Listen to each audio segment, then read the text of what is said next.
Illumine les yeux de mes frères et sœurs. En ton nom, nous avons ainsi prié. Amen. Amen, amen. Shalom, frère Macaire. On vient paix. Shalom, comment ça va? Oui, ça va bien, ça va bien. Il m'a appelé, j'ai essayé de me connecter, mais il commençait à déconner. Donc, Ah, ok. Ouais. Là, déjà. Il est passé où? Les frères Serge, il est là quelque part. Il est en train de chercher. Ok. Shalom à tous. Les frères Macaire vous saluent. Le frère Macaire vous salue. Voilà. S'il vous plaît, mes bien-aimés, est-ce qu'on peut allumer nos caméras? Shalom, bien-aimés. Allumer nos caméras, s'il vous plaît, à la mesure du possible. Le frère Macaire, les retardataires, sont toujours... Ouais, salut à toi. Aujourd'hui, tu n'es pas en route, tu es toujours en voiture, là. Non, je t'appelais, mais tu ne décrochais pas. Après, je t'ai envoyé des liens. Non, c'est pas ça. Je voulais me connecter, mais mon truc était en train de déconner. C'est pour ça. Tu as toujours les mêmes excuses, quoi. Ok. C'est pas grave. D'ici là, c'est l'essentiel. Voilà. Que le Seigneur soit loué, mes bien-aimés. On va d'abord donner la partie de l'enseignement d'aujourd'hui. Ensuite, s'il reste le temps, on va répondre à la question si le salut de l'Apollos, est-ce que le bien-aimé Apollos a été sauvé avant de rencontrer Aquilas et Priscille ou c'était après? Parce qu'on a vu qu'il prêchait d'État. Mais la Bible n'a pas dit qu'il était déjà ministre. Mais la Bible a dit seulement qu'il enseignait. Il enseignait avec exactitude. Mais il lui manquait plus d'exactitude. Et aussi, dans le chapitre d'après,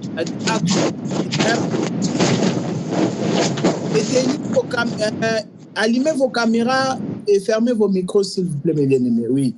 Donc, du coup, on a vu dans Actes chapitre 18 que le bien-aimé Apollos enseignait dans les synagogues. C'est un juif éloquent qui enseignait dans les synagogues. La Bible ne dit pas qu'il était déjà ministre, non. C'est important qu'on puisse répondre à cette question-là parce que vous allez comprendre pourquoi. Vous allez comprendre vraiment les pourquoi.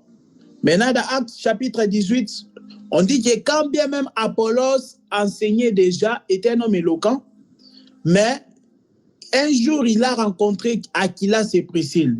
Un couple au nom de Aquilas et Priscille ont vu Apollos en train d'enseigner. Ils ont dit, certes, ce n'est pas faux ce qu'il est en train d'enseigner, mais il te manque plus d'exactitude. C'est comme ça, ils vont récupérer Apollos à côté. Ils vont donc l'ajouter plus d'exactitude. La question c'est, est-ce que Apollos était réellement sauvé avant que le couple Aquilas et Priscille puisse l'apporter plus de précision? Est-ce qu'il était déjà sauvé bien avant ou il était sauvé après? Parce qu'il était éloquent. Il était éloquent. Et prêcher, ça ne veut pas dire que tu es sauvé. On a beaucoup de gens qui prêchent. Même les catholiques, ils prêchent. Dans toutes les religions, on a des gens qui prêchent. Mais ce n'est pas parce que tu prêches que tu es sauvé. Et encore, il faut comprendre le salut. Comment Dieu sauve l'homme? Est-ce que c'est par les efforts de l'homme? Oui, je vois, il y a une question. Oui. Est-ce que j'arrive, mon frère Naom, est-ce que c'est par les efforts de l'homme que l'homme est sauvé? Comment est-ce que l'homme est sauvé? Et dans le chapitre d'après, le chapitre 19, on voit que les gens auxquels Apollos avait enseigné, ils étaient ignorants, pas seulement du baptême d'eau, mais du Saint-Esprit. Ça c'est un problème, ça c'est très grave. Non seulement tu es ignorant du baptême d'eau, mais tu es ignorant du Saint-Esprit. Paul leur pose la question, avez-vous reçu le Saint-Esprit lorsque vous avez cru? Parce que Paul lui dit que quand tu crois, tu dois recevoir le Saint-Esprit. C'est ça. Quand tu crois à la vraie parole, tu dois recevoir le Saint-Esprit. Parce qu'on a vu dans Actes chapitre 10, le verset 44. Donc avant qu'on arrive au verset 44, le verset 43, Pierre a prêché chez Corneille que c'est au nom de Jésus que le pardon est donné. Il a dit que les prophètes ont témoigné de lui que quiconque croit en son nom reçoit le pardon des péchés. La Bible dit dans les versets d'après, c'est-à-dire que nous sommes maintenant dans Actes 10, 44. On a dit, après, ils ont été baptisés du Saint-Esprit. Donc, ils ont reçu le Saint-Esprit. Donc, derrière la vraie parole se cache le Saint-Esprit. Mais comment ça se fait les disciples auxquels Apollos avait enseigné la parole, ils n'ont pas reçu le Saint-Esprit quand ils ont cru. Parce qu'ils ont entendu la parole, mais ils n'ont jamais reçu le Saint-Esprit. Il y a un problème. Paul leur pose la question, dans Actes chapitre 19, avez-vous reçu le Saint-Esprit lorsque vous avez cru? Ils ont dit, nous n'avons même pas entendu qu'il y a un Saint-Esprit ici, dans les parages ici. On n'a même pas entendu parler. Bon, frère Nahum, tu voulais dire? Frère Nahum, on te donne rapidement la parole. Oui, tu viens de dire un truc, je ne sais pas si je peux dire, d'après les Écritures, c'est ce qu'il n'y est pas.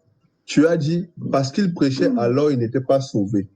Mais quand je lis sur comment Dieu faisait, ce que Dieu faisait avec les apôtres, avec Pierre, on dit, il ajoutait à leur nombre tous ceux qui étaient sauvés. Avant d'ajouter à ce nombre, il y a un temps, François, il y a un temps, ils étaient sauvés, puis on les ajoute. Donc ce gars-là d'Apollos, c'est d'Apollos-là, est-ce que ce fait-là, ce temps marqué-là, voudrait dire qu'il n'est pas sauvé parce qu'il prêche l'exactitude ou parce qu'il n'a pas rencontré Jésus-Christ, des gens qui prêchaient avec plus d'exactitude que lui? Amen. Moi, je dirais que lui... Non, c'est pas une question en tant que... C'est une confrontation à ton idée. La confrontation est que moi, je dis que lui l'a cru. Mais il fallait que Dieu l'ajoute. Je pense que il fallait que Dieu l'ajoute tout. Il fallait que Dieu l'ajoute comme il a fait auparavant. Il a ajouté ceux qui étaient sauvés au groupe de Pierre, à la multitude de ceux qui avaient cru. Tous ceux qui étaient sauvés, comme il a ajouté l'apôtre Paul qui était sauvé au mouvement chrétien de ce temps-là. Donc, lui, Dieu a profité que ces deux personnes qui connaissent mieux l'exactitude que lui, de l'ajouter. Lui qui maîtrise les temps et les circonstances. Voilà pourquoi l'on dit que l'on descend étant la nature divine ne s'acquiert pas sur la terre, mais elle est divine, elle vient directement du ciel. Est-ce que nous devenons enfants de Dieu ou nous naissons enfants de Dieu? Parce que ça remet encore en cause cette... Non, là on ne parle pas de la prédestination, là on parle vraiment dans le temps, quand est-ce que la personne a reçu le salut, tu vois, c'est vraiment ça. Tu vois, non?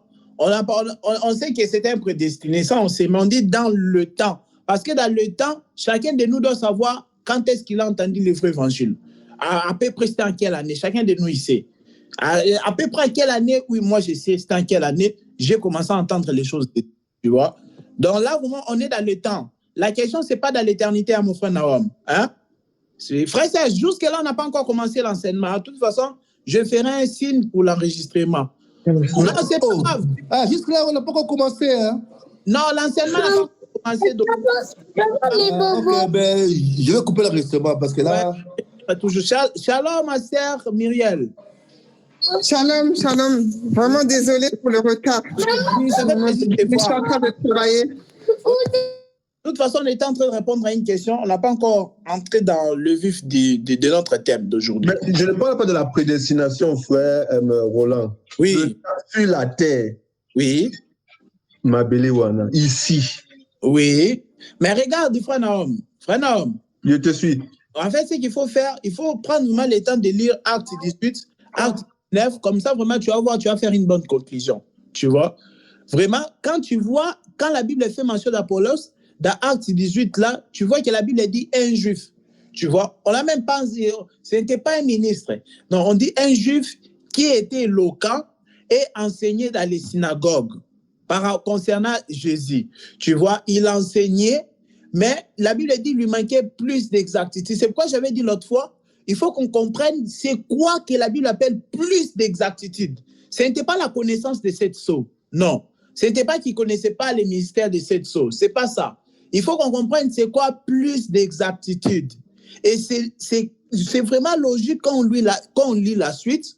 On voit que les disciples Apollos avaient encadré, ils sont ignorants du Saint-Esprit, ils n'ont jamais reçu le Saint-Esprit. Tu vois? Ils n'ont jamais reçu le Saint-Esprit. Apollos, il prêchait la Bible, mais aussi l'accent qu'il était éloquent. un juif éloquent. Déjà, un juif, il connaissait déjà la loi, mais comme il a entendu, Jésus était mort, ressuscité, il commençait aussi à prêcher, mais il lui manquait plus d'exactitude. Quand on va comprendre c'était quoi plus d'exactitude qui lui manquait, c'est là maintenant on va trouver la bonne réponse. Maintenant, moi j'ai dit que le plus d'exactitude qui manquait à Apollos, c'était la connaissance du Saint-Esprit. Ce qui fait que son enseignement n'était pas très juste. La Bible dit dans Romains que ceux qui ont le Saint-Esprit appartiennent à Dieu. Parce que le Saint-Esprit crie à nous, Abba Père. Hein? Avoir le Saint-Esprit, cela témoigne que nous sommes enfants de Dieu.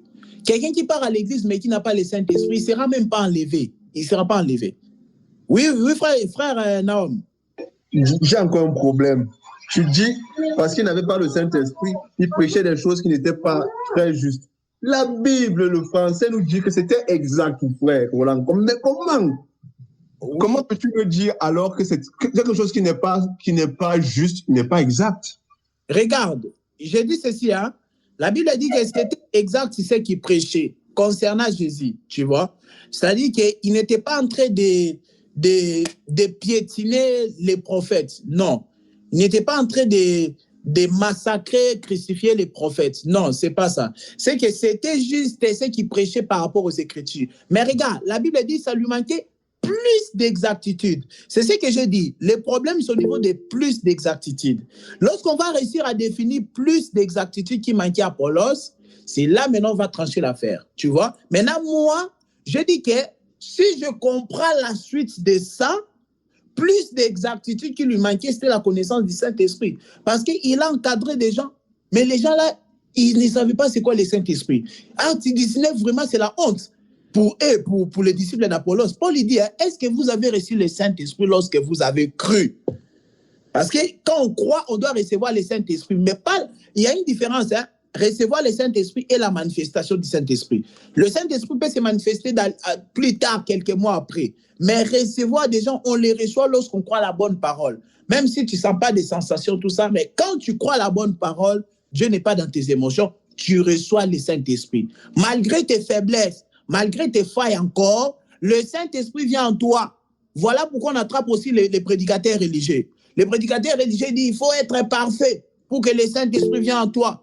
Il faut que tu arrêtes ça, pour que le Saint-Esprit... Ça, c'est un faux évangile. Le Saint-Esprit ne vient pas en toi. Oui, je te laisse la parole, mon frère. Le Saint-Esprit ne vient pas en toi parce que tu es déjà parfait. Sinon, quel travail il va faire? Le Saint-Esprit doit faire un travail pour te conduire jusqu'à l'enlèvement. C'est ça, Ephésiens chapitre 1. Donc, le Saint-Esprit ne vient pas parce que toi, tu es parfait. Sinon, quel travail il va faire? Non. Il vient malgré ton imperfection, mais le but, c'est quoi? Ce n'est pas de te laisser comme ça. Le but, c'est de te travailler pour que tu sois prêt pour le jour de l'enlèvement. Tu vois la nuance, non, mon frère? Voilà, tu voulais dire quoi? Je suis d'accord avec ton explication sur le Saint-Esprit, mais voici comment je prends ton explication et je mets, si tu me permets, oui. Et si l'assistance me permet, on dit bien qu'Apollos, il parlait des Écritures. D'abord, il faut d'abord que tu nous dises c'est quoi les Écritures. Ça, c'est d'abord d'un. Oui. Qui parlait. Par contre, on dit qu'il parlait des Écritures et il enseignait sur la voie du Seigneur. Mm-hmm. Ensuite,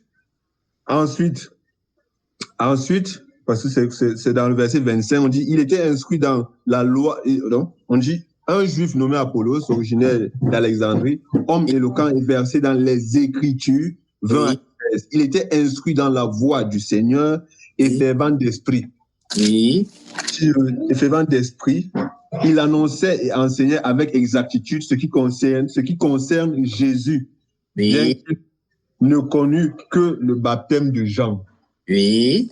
Si tu nous dis, si tu réponds à l'assistance, ce que c'est que les Écritures, oui. La voix de Jésus, oui. Alors je crois que nous comprendrons mieux. Oui. Lorsque maintenant tu viendras, tu diras, là était la fin. Parce que Jean-Baptiste, que même Pierre, même l'autre, l'apôtre Paul a été inscrit sous Gamaliel, qui parlait aussi des Écritures. Oui. Mais une fois qu'on l'a dit stop, on lui a donné le Saint-Esprit, comme tu dis, Oui. Il a excellé dans quelque chose de plus excellent parce que même aux disciples, on a dit écoutez ce que les apôtres, les scribes et tous ces gens-là disent. Parce qu'ils sont assis dans la chair de Moïse. Mais ne faites pas ce qu'ils font. On va s'arrêter là. Ils sont assis dans la chair de Moïse. La chair de Moïse, c'est l'exactitude. Je te laisse, ça c'est ton école, je te laisse expliquer ça à l'assistance. Ok. Shalom, je salue d'abord ceux qui viennent d'arriver. Hein. Serre Plamedi, je vois, il y a Serre Plamedi, il y a d'autres bien-aimés. Ils sont en dessous, en fait, j'arrive pas à les voir, en fait. Voilà, ils sont en dessous. Oui, frère Joachim, tu voulais dire quoi? Le problème dans tout ça avec Apollos, c'est que, comme dit, je crois que c'est 2 Corinthiens, que le voile se lève sur les Écritures quand on se convertit à Christ. Ah. Donc, est-ce que, quand on parle des Écritures, est-ce que le voile pour lui est déjà levé, ce qui fait qu'il peut parler de Jésus-Christ, ou bien est-ce que le voile n'est pas encore levé sur les Écritures pour lui, parce qu'il n'est pas encore converti? Ça, on ne sait pas en fait. Voilà, je pense que le frère Joachim a soulevé un bon élément. Bon, pour ceux qui viennent d'arriver, hein, on commence notre enseignement là d'ici 3 minutes. Vraiment, on est en train de répondre à une question très importante. Regarde, mon frère, de toute façon... Oui. Si tu peux, Roland, il faut aussi se souvenir de la sœur Francine. Depuis, elle lève le doigt. Mais... Ah, pardon, sœur Francine. Vas-y, sœur Francine. T'es là? Je crois qu'elle est descendue en bas. Je la vois même pas.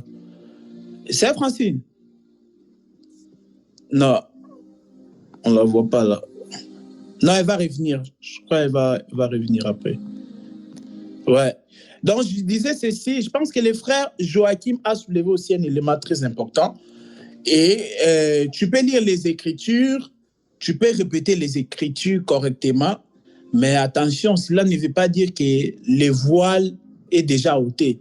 Attention, le voile est vraiment ôté lorsque le Saint-Esprit vient en toi, il t'éclaire. Comme tu as donné l'exemple de Paul. Paul aussi pensait servir les Seigneurs, non? Il pensait servir les Seigneurs, attraper ceux qui priaient, tout ça, tout ça. Donc, voilà, il pensait servir les Seigneurs dans la loi, mais en réalité, il est en train de persécuter les Seigneurs. Mais regarde, si on revient dans ça, le verset 24, hein, parce qu'il faut forcément, on doit faire appel à d'autres Écritures pour répondre à cette question. Le verset 24 des Actes 18, hein, frère Nahum, il est dit, hein, un juif nommé Apollos, origine d'Alexandrie, homme éloquent et versé dans les Écritures. Tu vois, non? Homme versé dans les Écritures, où n'oublions pas aussi, il y a les scribes aussi. La Bible dit aussi que les scribes aussi, ce sont des gens qui sont bien versés dans les Écritures, tu vois.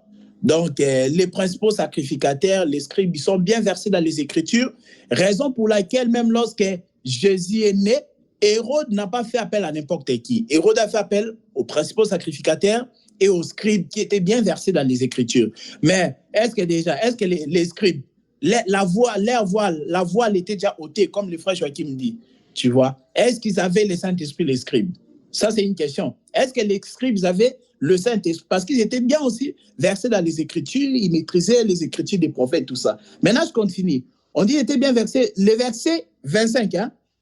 Il était instruit dans la voie du Seigneur et fervent d'esprit. Il annonçait et enseignait avec exactitude ce qui concerne Jésus, bien qu'il n'ait connu que le baptême des gens.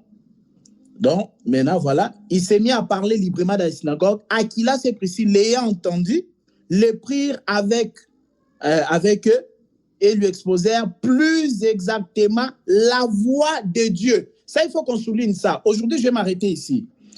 Aquilas et Priscille ont exposé plus exactement la voix de Dieu. Donc, il y a la voix de Dieu, on te prête ça avec plus d'exactitude, plus exactement. La voix de Dieu. Mais maintenant, on doit chercher dans la Bible, c'est quoi la voix de Dieu? Parce que quand ici, on parle de la voix, ici, la voix, c'est pas, on sait bien, hein, c'est la voix avec eux. Donc, c'est pas la voix là comme la voix du frère Roland, non. C'est vraiment la voix de la direction. On dit la voix de Dieu. Est-ce qu'on peut lire une écriture, frère Joachim, s'il te plaît? Acte 16, verset 17. On va s'arrêter ici prochainement, on reprendra ça, cette question ici. On va comprendre c'est quoi la voix de Dieu. Parce que lui connaissait la voix de Dieu, mais pas plus exactement. Donc, tu peux être dans la voix de Dieu, mais pas plus exactement. On lui a exposé plus exactement la voix de Dieu. C'est ça qui m'intéresse. Verset 26. Donc, lis Acte chapitre 16, verset 17. Il est dit quoi? Elle s'est mise à nous suivre, Paul et nous, en criant « Ces hommes sont les serviteurs du Dieu très haut et ils nous annoncent le chemin du salut. » Elle a fait cela pendant plusieurs jours. Oui. Ils annoncent le chemin du salut. Dans notre version, on dit la voie. Frère Naum, on dit quoi dans ta version? On dit quoi dans ta version? Acte 16, verset 17. Et là, on a dit quoi, frère Joachim? Dans ta version, on dit quoi? Le chemin du salut, c'est ça? Le chemin du salut. Le chemin du salut, c'est ça? Oui. Ok.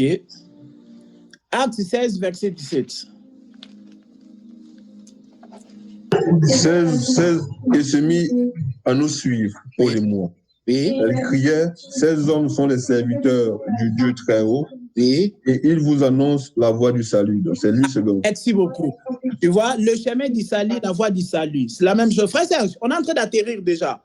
Donc là, moi je conclue ici, ce soir par rapport à cette question, pour dire que dans Actes chapitre 18, verset 26, on a dit que Aquilas et Priscille ont exposé plus exactement la voie du Seigneur à qui? À Apollos. Mais maintenant, ici dans Acte 16, on dit que lorsque Paul et Silas étaient en train de prêcher, ils étaient en train de servir le Seigneur, il y a une femme qui avait l'esprit de Python, mais on sait qu'il avait dit la vérité. Elle était là à dire qu'ils sont des serviteurs, Paul et Silas sont les serviteurs du Dieu très haut, qui annoncent la voie du salut. Est-ce qu'on est d'accord que la voie du Seigneur, c'est la voie du salut? On est d'accord ou pas? Parce que dans Ésaïe 55, on dit quoi? Que la voie de l'homme n'est pas la voie de Dieu. De même que le pensée de Dieu est éloigné des pensées des hommes, de même aussi la voie de Dieu est éloignée de la voie des hommes. La voie des hommes, c'est quoi? C'est le péché. La voie des hommes, c'est la voie adamique. Nous sommes d'accord, non? La voie des hommes, c'est la voie adamique. Mais la voie de Dieu, c'est la voie du salut. Nous sommes d'accord? Donc, la voie du salut, c'est la voie de Dieu. Donc, quand Aquilas et Priscille ont exposé plus exactement à Apollos la voie du Seigneur, c'était la voie du salut. C'est-à-dire qu'Apollos n'avait pas la connaissance exacte du salut. Frère Joachim, je ne vous ai pas perdu, ça va? Ce soir, on retient qu'Apollos n'avait pas exactement la connaissance du salut. Ce n'est pas moi, hein? Je n'ai pas fait de commentaires, c'est la Bible. La voie du Seigneur, je vous ai dit, c'est la voie du salut. La voie de l'homme, c'est la voie du péché. Donc, Apollos n'avait pas la connaissance plus exacte de la voie du Seigneur. En d'autres termes, Apollos n'avait pas la connaissance plus exacte du salut, de la voie du salut. Voilà. Ça va, hein, frère Joachim? Vous m'avez suivi, non? Voilà, on s'arrête. Oui, c'est bon. On s'arrête. Après, il y a juste un petit truc qui me chiffonne, c'est qu'il me semble qu'il y a une écriture qui dit que personne ne peut reconnaître que Jésus est le Messie si ce n'est par l'Esprit de Dieu. Il n'y a pas une écriture qui dit ça? C'est par l'Esprit de Dieu qu'on peut reconnaître que Jésus était le Christ. Donc si Apollos enseigne que Jésus est le Messie, c'est qu'il a l'Esprit, non? Je ne sais pas, c'est bizarre. Après, attention. Je ne sais pas. Attention ici. Regarde. Tu sais, quand Jésus... C'est pourquoi j'aime la Bible. La Bible est tellement riche. C'est tellement profonde, ta question. Elle est tellement bien. Tu sais, quand Jésus a posé la question aux disciples, hein, qu'est-ce que les habitants de Césarée disent à mon sujet? Vous vous rappelez, dans Matthieu chapitre 16, hein, à partir du verset 13, il a dit, qu'est-ce que les habitants de Césarée disent à mon sujet? Ils ont répondu quoi? Les habitants de Césarée, ils disent quoi? Que toi, tu es Élie. D'autres disent que tu es Jérémie. D'autres, Jean-Baptiste. Et il a dit, et vous? Pierre a répondu quoi? Tu es le Christ, le Fils du Dieu vivant. Est-ce que Pierre avait reçu le Saint-Esprit? Tu vois la question, frère Joachim? Tu vois, hein? Après, c'est différent parce que Jésus dit que c'est son Père qui l'a révélé. Donc, Oui, donc tu as répondu à ta question. Tu vois? Donc, tu peux avoir une révélation sans que le Saint-Esprit habite à toi. Non, mais regarde l'exemple de Pierre. L'exemple de Pierre. Alors ouais, ok, non, je suis d'accord. Tu vois, on a des exemples comme ça. Et alors qu'il n'avait pas encore le Saint-Esprit après. Donc, tu vois, Dieu l'a utilisé et juste après, Satan l'avait utilisé parce qu'après, il est venu avec les pensées, tu ne mourras pas. Jésus a dit, arrière de moi, Satan. Donc, tu vois, c'était un instrument vraiment que tout le monde pouvait l'utiliser. Bon, aujourd'hui, on s'arrête ici, on reviendra sur cette question ici d'Apollos. Mais on sait que la voie, le travail qui est Apollos et Aquilas et Priscille ont fait dans la vie d'Apollos, c'est qu'ils lui ont apporté plus exactement, en fait, la connaissance de la voie du Seigneur, c'est-à-dire la voie du salut. Ils n'avaient pas la connaissance exactitude. Or, l'autre fois, j'ai dit quoi? J'ai dit que, mais quand tu prêches, Dieu doit te noter 10 sur 10. C'est comme ça. Donc, dans les choses de Dieu, tu dois voir la connaissance plus exacte, surtout la voie du salut. C'est la voie du Seigneur, c'est la voie du salut. Bon, on s'arrête ici. Je sais qu'il y a déjà la lumière. Hein? Il y a déjà une partie des réponses qui est donnée, non, frère Joachim? Frère Naom, avec les qu'on a lu, on a lu, oui. Ouais, dans ma version de Semeur, ça se dit comment être sauvé. Donc. Quel verset? Tu parles de quel verset? Semeur. Non, mais tu parles de quel passage? Acte 7, verset 17, que tu as donné. Non, verset combien? 17. Oui, on dit quoi? Ouais. Ils viennent pour vous annoncer comment être sauvé. Oui, comment être sauvé, oui, c'est ça en fait. Pour dire que je suis sauvé, il faut avoir le salut. Ce sont des synonymes, tu vois? C'est la même chose. Oui. C'est la voie qui sauve, donc c'est ça. Voilà, en fait, non, mais pas n'importe quelle voie, tu vois? C'est la voie du salut, tu vois? Donc, pour dire que tu es sauvé, c'est-à-dire que tu as le salut. Ouais, c'est ça. Bon, on continuera ça, mais je pense qu'il y a déjà une partie de la lumière qui est donnée. Donc, Apollos n'avait pas la connaissance plus exacte de la voie du salut. Donc, c'est soit tu es dedans, soit tu n'es pas complètement dedans. Donc, je pense que la réponse est déjà donnée, mais on... Francine, on t'a vu ta parole, tu étais... D'accord, je reviendrai la prochaine fois, mais moi, je ne suis pas convaincue, je suis désolée. Tu sais quoi? Tu voulais dire quoi, en fait? Non, je reviendrai, non, je ne veux pas 2 minutes, je reviendrai la semaine prochaine. Ok, d'accord. Parce que c'est important, frère Serge, tu vois, quand on va répondre vraiment, est-ce qu'Apollos avait réussi le salut ou pas? C'est par là aussi même, tu vois, les ministres des assemblées des saints qui étaient avant dans les églises des réveils et ils se disent sont des Apollos, tu vois. Oh, moi j'ai prêché déjà, j'étais Apollos. Bon, Apollos n'a pas dit qu'il était ministre. On a dit qu'il était éloquent, un pauvre juif, il était éloquent, il enseignait, tu vois. Mais et souvent ils disent quoi? Oh, moi je connaissais déjà, j'étais déjà sauvé, voilà, je suis venu seulement ajuster. Mais le problème, tu es venu ajuster quoi? On n'a pas refusé, tu es venu ajuster. Tu es venu ajuster quoi? Parce que c'est soit tu as la connaissance du salut vraiment comme il faut, comme Dieu attend de toi, soit tu ne l'as pas. Tu vois, donc ça c'est important. Tu vois, ça c'est important. C'est là où on va définir, ils n'étaient pas sauvés aussi. C'est pourquoi j'ai dit que quelqu'un peut être beau, il est joli, il s'habille bien, il a beaucoup de Bibles chez lui, mais il n'est pas encore sauvé. Tu vois? Il n'est pas encore sauvé. Être sauvé, ça ne dépend pas de toi. Ça dépend de Dieu. Voilà. Bon. Frère, non? Comme l'acteur Francine, je ne suis pas d'accord avec les termes que tu utilises sur être sauvé et recevoir le salut. C'est 2 mondes différents pour moi.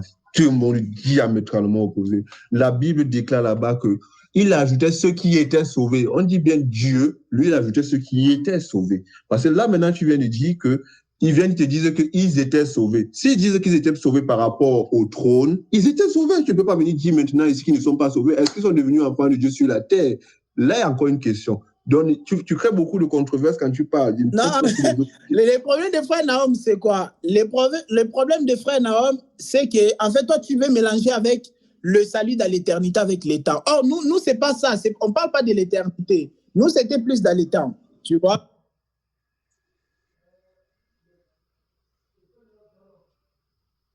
Et tu as compris, frère Naom, non? Lui veut qu'on mélange avec l'éternité, alors que nous, on ne parle pas de l'éternité. Nous, on parle vraiment dans le temps. Quand est-ce que ça s'est manifesté? Frère Naom, mais excusez-moi de t'avoir dérangé, parce qu'avec comme j'ai 2 appareils, et l'autre, j'enregistre là-bas, c'est pour cela que j'essaie de gérer des appareils.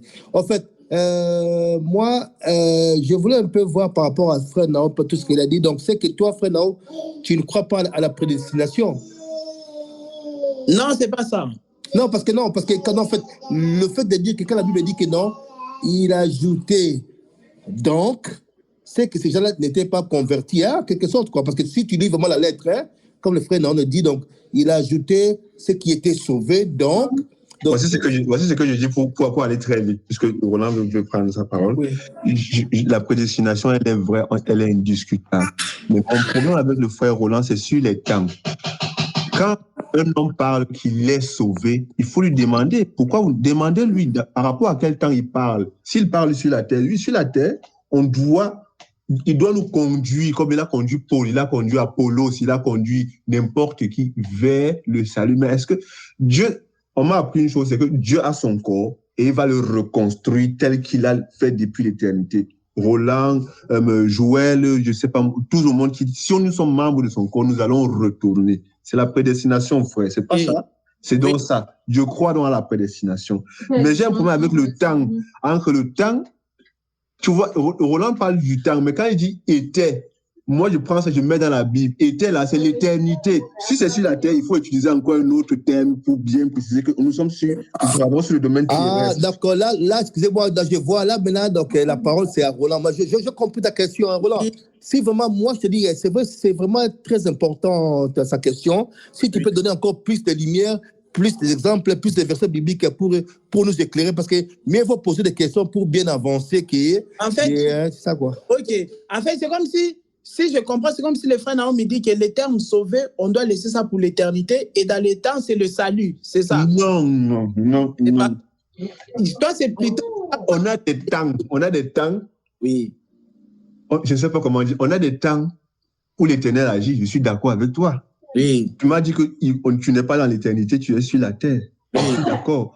Quand je prends là-bas, chez les apôtres, ils ont dit, ajoutez ceux qui étaient sauvés. Maintenant, ma question, ceux qui étaient sauvés où? Ils n'avaient pas encore reçu donc la parole, l'exactitude, le Saint-Esprit. Mais Dieu dit qu'ils étaient sauvés. Voilà pourquoi il les prend là-bas et il les ajoute ici.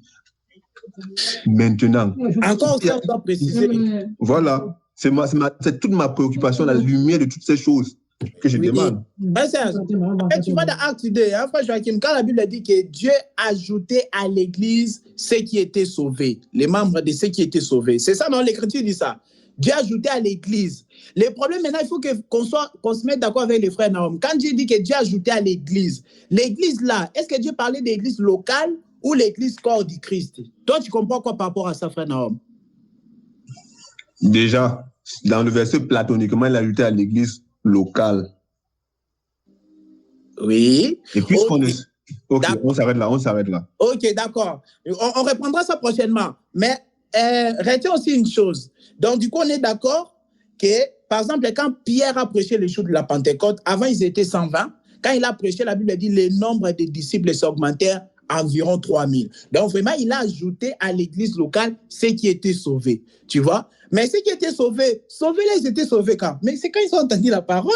Et c'est comme ça, ils ont crié, ils ont sauvé et ils sont maintenant membres. Parce qu'avant, avant, ils étaient au nombre de 120. Est-ce que tu es d'accord quand même? Avant, ils étaient au nombre de 120. Ils ne demeuraient pas avec... Ils ont entendu la prédication de Pierre, ils ont reçu l'Esprit, ils étaient sauvés. Voilà, là, ils n'habitaient pas là, en fait, tu vois. Déjà, ils étaient venus par rapport à la fête de la moisson, de la Pentecôte. Ils ne demeuraient pas avec les chrétiens. Donc, quand ils ont entendu, après, ils faisaient maintenant partie d'eux, tu vois. Et donc, ça aussi, c'est important. Déjà, tu as souligné, donc, quand Dieu il ajoute, c'est parce qu'il ajoute physiquement l'église locale. Mais maintenant, sauver, c'est quand ils ont entendu la parole. C'est pas... Je ne suis pas d'accord. Là, je dépose les armes, je ne suis pas d'accord. Excusez-moi, juste une question. Le terme, frère Naom, frère Roland et frère Joachim, est-ce que le terme église était utilisé par des apôtres ou bien c'est juste celui qui a écrit, celui qui a écrit la Bible, les gens qui ont écrit la Bible, ils ont marqué église. Parce que moi, je ne pense pas que les apôtres utilisaient le terme que non, on va aller à l'église. Hein. Le temple. Église, en fait, le mot église, ça vient du grec, je crois, ça veut dire ecclésia. Oui, non, je comprends. Non, c'est pas ça ma question. Non, j'arrive au bout, non? En fait, ecclésia, église, ça veut dire ecclésia en grec qui veut dire l'assemblée. C'est-à-dire les gens qui sont sortis d'eux. Tu vois, non? Par exemple, Israël est sorti de l'Égypte, tu vois. Nous sommes sortis du monde, donc nous sommes une assemblée des gens qui sont sortis d'eux. Nous sommes sortis de quelque part. Donc, c'est juste ça. Nous sommes sortis du monde, maintenant nous sommes avec le Seigneur. Ça va, frère Serge? Non, ça, c'est pas ma question. Ma question, quand on parle de l'église, c'est vrai qu'il est sorti d'eux, l'Église, Dieu voit l'Église autrement. Est-ce que les apôtres, parce que moi, je n'ai jamais vu des apôtres utiliser le terme assemblée ou le temple, ils appelaient ça Église. Est-ce que dans ce verset-là, qui disait que Dieu... Non, mais moi, le prophète Daoud, là, c'était, si tu as une réponse, tu pourras m'aider. Parce que le terme là, Église, est-ce que ce n'est pas ce qui racontait l'histoire? Je crois c'était le docteur Luc, je crois, c'est ce qui a écrit les Actes des Apôtres. Hein? C'est lui, non? Donc, est-ce que c'est pas lui qui a dit que non, les gens qui étaient sauvés, c'était rajouté à l'église? Est-ce que le terme église, là, les apôtres utilisaient le terme église en tant qu'assemblée, bien le temple? Juste une question. Ah, ok. Bon, ok, frère, non, mais laisse répondre. Ok, il m'a laissé répondre. Ouais, donc voilà, frère Serge. Oui, c'est lui qui a écrit Actes des Apôtres, c'est le bien-aimé Luc. Hein? Mais la première fois, ce n'est pas les apôtres qui ont commencé à parler du mot église, tu vois? C'est Jésus d'abord. Hein, frère Serge? Matthieu chapitre 16. Il a dit, sur ces rochers, je bâtirai mon église et les portes du séjour des morts ne prévaudront point contre elle. Donc, le mot église n'est pas sorti d'abord des apôtres. C'est Jésus qui a commencé ça. Jésus, là, c'était le mot église dans Matthieu chapitre 16. Et maintenant, encore aussi après, dans Matthieu chapitre 18, quand la Bible dit quoi? Si tu as quelque chose contre ton frère, va le dire. S'il n'entend pas, prends 2 ou 3 personnes. S'il ne t'écoute pas, va le dire à l'église. Tu vois? Donc, c'est les 2 endroits où Jésus a cité les noms église de sa bouche. Donc, sûrement, les apôtres l'ont utilisé après, mais ce n'est même pas eux qui ont commencé, c'est Jésus. Ça va, frère Serge? Ouais, super. Pardon, j'aurais besoin du verset, deuxième verset. Matthieu quoi? Matthieu 18. Matthieu 18, verset 15 jusqu'à 20. Ok, je vais lire ça après pour vérifier. Hein.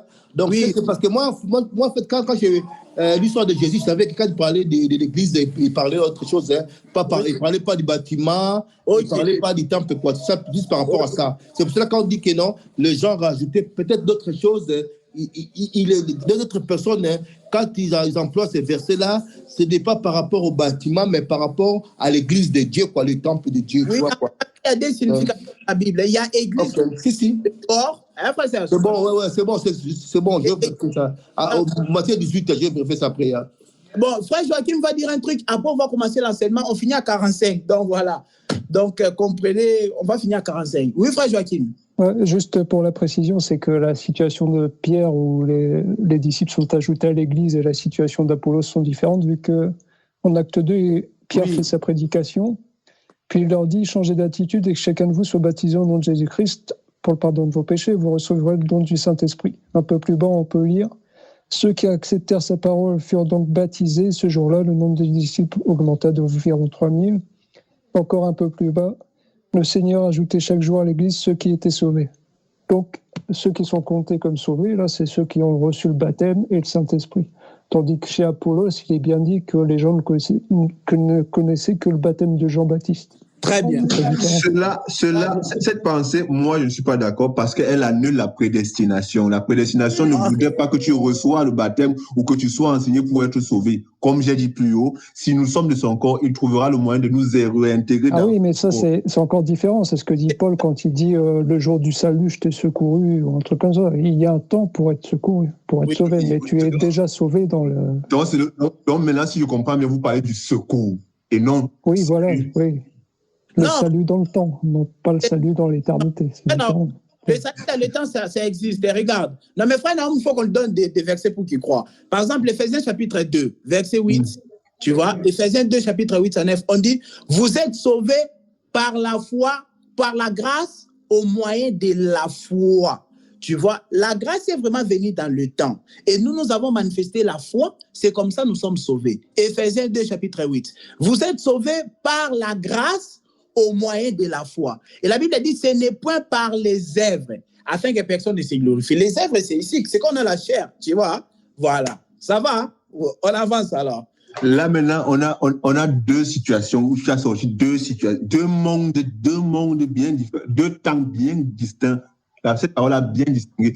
Sauvé par grâce, par le moyen de... Donc, la grâce est en haut et le moyen, c'est la foi. Mais vous n'avez, depuis le départ, c'est là où peut-être moi, la seule France, n'est pas d'accord avec vous. C'est que vous ne donnez pas le moyen par lequel on est sauvé. Mais vous dites qu'on n'est pas sauvé depuis. C'est ça mon problème avec vous depuis. Non. C'est que vous ne situez pas les termes. Si tu veux, Apollos était déjà sauvé dans l'éternité, mais le temps n'était pas encore venu pour qu'il ait le Saint-Esprit. Voilà. Voilà. Non, mais frère, non, on pensait que ça, c'était déjà, on savait déjà ça, tu vois. On savait déjà ça, bon, il fallait quand même le préciser. Voilà. Donc, parce que la grâce, c'est vraiment là, quoi. La grâce s'est manifestée, comme Pierre a manifesté la grâce les jours de la Pentecôte, et les gens ont manifesté la foi. C'est comme ça qu'ils ont été sauvés. Ça va, hein? Bon, on va conclure ça samedi prochain. Bon, rebonsoir, mes bien-aimés frères et sœurs. Alors, Roland, excusez-moi. Comme ça, comme tu vas commencer, est-ce que tu vas donner 5 secondes? Je vais refaire maintenant la vidéo, l'enregistrement de l'enseignement, c'est mieux, d'essayer un peu de couper en deux, quoi. Ok, frère Serge, bon. Juste 5 secondes. Oui, parce que comme on doit finir à 45, tu vois, on va se dépêcher quand même.